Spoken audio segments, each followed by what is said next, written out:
चुनाव आयोग तो एक तरह से हम लोग जब चुनाव आयोग को घेराव कर रहे हैं तो उसमें भाजपा को ही पेट में दर्द होने लगता है, क्योंकि हम क्वेश्चन पूछते हैं चुनाव आयोग से, वो जिसका जवाब भाजपा के लोग देते हैं, और भाजपा के लोग इस तरह से देते हैं जैसे हम लोग देश के नागरिक ही नहीं हैं। देश के नागरिक नहीं, बस जो भी एजेंडा है वो वही आज के डेट में हम लोग बीजेपी वाले एजेंडा सेट कर रहे हैं, टोटल सेट कर रहे हैं। गरीबों को मतदान का अधिकार छीनने का षड्यंत्र है।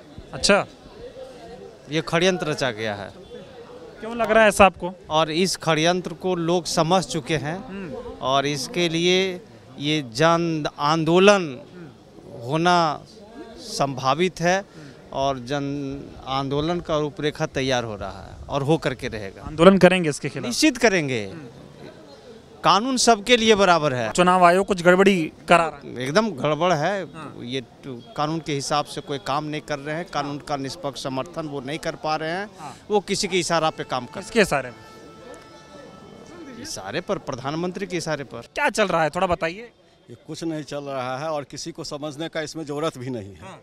सिंपल सा मामला है कि ये जिस संगठन का अभी सरकार चल रहा है, उस संगठन का आप ऐतिहासिक, जब भारत स्वतंत्र हुआ उस समय में 13% वोटिंग कॉलेजियम था यहाँ पर, और जब उसके बाद संविधान सभा की बैठक हुई तो संविधान सभा का आप रिकॉर्डिंग देखिए, उसमें बहुत सारे वक्ता थे जो कहते थे जो भूमि, जिसके पास भूमि है वो वोटिंग करेगा, जिसके पास इतना पढ़ा लिखा है वो वोटिंग करेगा।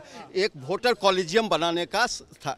तो वो लोग कौन थे, उनको आप जाके आइडेंटिफाई कर लीजिए। वो यही लोग थे, संघ RSS के विचारधारा के जो लोग थे, वो जनरल मतदाता को वोटिंग राइट नहीं देना चाहते थे।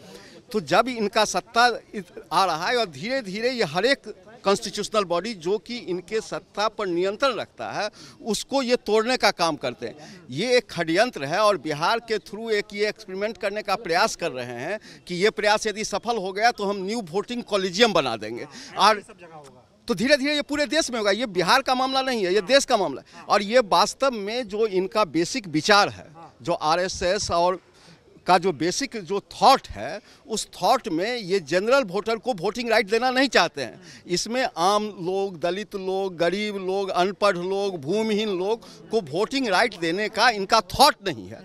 तो इनका जो पॉलिटिकल थॉट है, तो पॉलिटिकल थॉट को एज ए सडन तो ये इम्प्लीमेंट कर नहीं सकते हैं। तो उसके लिए ये पहले जो है सो बहुत सारे पहले RBI को नोटबंदी किए। RBI का जो कॉन्स्टिट्यूशन, आपको आज तक नोटबंदी का कितना दिन हुआ, आज तक आपको पता है कि कितना पैसा वापस जमा हुआ? RBI इसका रिपोर्ट दे सकी? नहीं दी। अर्थात कि RBI का गवर्नर को रिजाइन दे के जाना पड़ा, दूसरा जो गवर्नर था वो भी रिजाइन, तो एगो अपना पपेट को बैठा दिए। चुनाव आयोग को कब्जे में कर रहे हैं। अब चुनाव आयोग को कब्जा में कर लिया है, कर नहीं रहा है। हर एक व्यवस्था जो संवैधानिक व्यवस्था था, जिस पर कि जिसको कि न्यूट्रल रखा गया था, जिस पर कि प्रशासनिक उस पर एकाधिकार नहीं होता था और KJ राव इत्यादि बहुत आदमी करके दिखा देता था, उसको इसने क्या किया कि जितना हमारा कॉन्स्टिट्यूशनल व्यवस्था था उसको ये खत्म। और उसी प्रक्रिया में एक प्रक्रिया ये भी है कि हम एक नया वोटिंग कॉलेजियम वो तैयार करना चाह रहे हैं। उस वोटिंग कॉलेजियम में उनके सोच और उनके विचार के आधार पर जो आदमी होंगे वो वोटर होंगे, और उसके लिए एक षड्यंत्र का प्रयास है, बाकी कोई प्रयास नहीं। बिहार विरोध कर रहा है इसका? बिहार पूरा देश विरोध कर रहा है। वहाँ पर पूरा बिहार कैसे? पूरा बिहार विरोध करने का मतलब ये है और देश का विरोध करने का मतलब ये है कि हर वो आदमी जो कि संवैधानिक व्यवस्था से संबंध है वो विरोध इसका कर रहा है, और इस विरोध में कोई इफ बट नहीं है।